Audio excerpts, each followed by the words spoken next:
आज हम चर्चा करेंगे कि सूर्य ग्रह जो आपकी कुंडली में अशुभ स्थिति में है तो वो किस तरह के संकेत देगा, इसकी एक संक्षिप्त जानकारी देने का हम प्रयास कर रहे हैं। तो सर्वप्रथम देखें कि सूर्य के अशुभ होने में जो संकेत है कि आप जो है गुरु देवता और पिता इनका सम्मान नहीं करेंगे या इनका साथ छोड़ देंगे आप। दूसरा ये है कि आपको राज्य की तरफ से भी कोई दंड वगैरह भी मिल सकता है, नौकरी में अस्थिरता रहेगी या जा सकती है।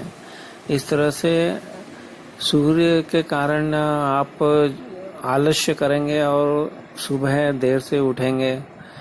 आपका जो आप बात करेंगे तो बोलते समय थूक उछलता है और शरीर के कुछ अंग आंशिक या पूर्ण रूप से खराब हो सकते हैं। जैसे कि सूर्य के अशुभ होने से आपके हृदय के आसपास कमजोरी का एहसास होगा आपको, या आपको सूर्य के अशुभ होने पे पेट, आँख और हृदय में कुछ रोग होने की संभावना को दर्शाता है। और अहंकार भी इतना अधिक हो जाता है कि आप उसके कारण अपना स्वयं का नुकसान भी कर लेते हैं। तो इस तरह के जो फल है वो आप प्राप्त कर सकते हैं। पिता से आपकी दूरी हो सकती है, अलग रह सकते हैं आप, वाद विवाद में पड़ सकते हैं संपत्ति के, और कानूनी विवाद में पड़ सकते हैं। आप बड़ों से भी झगड़ा करने लग जाते हैं। तो ये सूर्य की अगर आपका अशुभ स्थिति में है कुंडली में, तो इस तरह के लक्षण आपको प्राप्त हो सकते हैं। दिल का रोग हो जाता है, धड़कन कम हो जाती है, मुंह और दांतों की तकलीफ बढ़ जाती है, बेहोशी के रोग भी हो सकते हैं, सिर दर्द हो सकता है।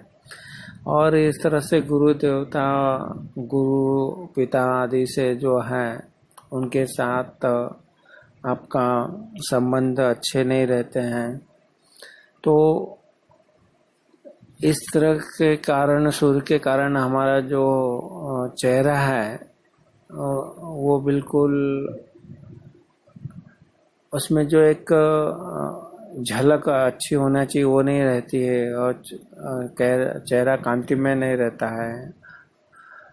इस तरह से आपको अगर सूर्य की ऐसी स्थितियां बन रही है तो आपको उपाय के लिए सर्वप्रथम तो भगवान विष्णु जी की पूजा अर्चना उपासना करना चाहिए, आराधना करना चाहिए।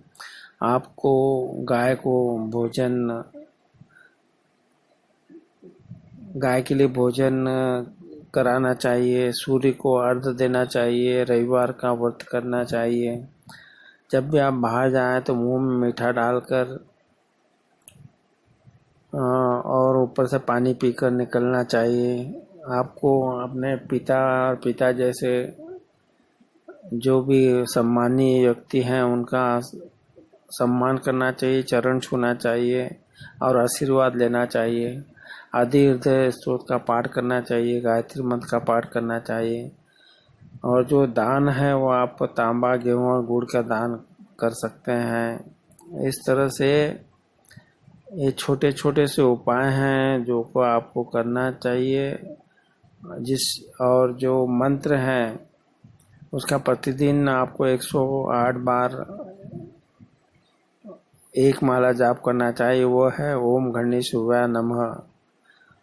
इस तरह हमने आज आपको जो चर्चा की उसमें बताया कि उपाय के रूप में आप क्या कर सकते हैं। इसमें हमने बताया आपको पिता का सम्मान करना चाहिए, आदित्य स्तोत्र का पाठ करना चाहिए, गायत्री मंत्र का पाठ करना चाहिए, दान में तांबा गुड़ गेहूं का दान करना चाहिए। जब भी बाहर जाए तो मीठा खा कर जाए, और गाय के लिए रोटी निकालना चाहिए, उनकी सेवा करना चाहिए। सुबह उठ के सूर्य देवता को अर्घ्य चढ़ाना चाहिए, और साथ साथ में किसी ब्राह्मण और गरीब के लिए भी आपको दान करना चाहिए। सूर्य को सुबह उठ के सूर्य नमस्कार करना चाहिए। तो इस तरह से आप सुबह जब उठते हैं तो प्रातःकाल में लाल पुष्प और पौधों को जो है उनको जल से सींचना चाहिए। तांबे का कड़ा आप दाहिने हाथ में धारण कर सकते हैं, या मूली भी है वो जिसको हम कलावा कहते हैं, 6 बार लपेट कर बांधना चाहिए। और जड़ी बूटी में आप बोलेंगे तो बेल पत्र की जो जड़ है उसको भी आप अपने दाएं बाजू में बांध सकते हैं।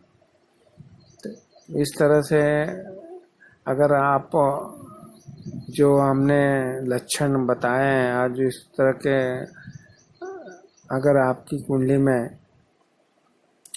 सूर्य है तो उसके जो खराब लक्षण है वो हमने बताया, तो उनको ठीक करने के लिए आपको सरल से उपाय बताए हैं, जिससे कि आप ज़रूर अपने सूर्य को अशुभ होने के जो संकेत हैं वो अगर आपकी कुंडली में, अगर आपके पास आपकी कुंडली में अगर सूर्य की ऐसी अशुभ स्थिति है, वो योग कारक नहीं है और वो कुंडली में अच्छी स्थिति पे नहीं बैठा है, पाप ग्रहों से प्रभावित हो रहा है, कमज़ोर हो रहा है, तो ये जो लक्षण आपको बताया वो आपके हो सकते हैं। और आपके पास अगर कुंडली भी नहीं है पर जो लक्षण हमने संकेत बताए हैं वो अगर आप में आ रहे हैं, तो आपको सूर्य को बलवान करने के लिए जो सरल से उपाय जो आप ज़रूर प्रतिदिन कर सकते हैं, उससे आपका सूर्य बलवान होगा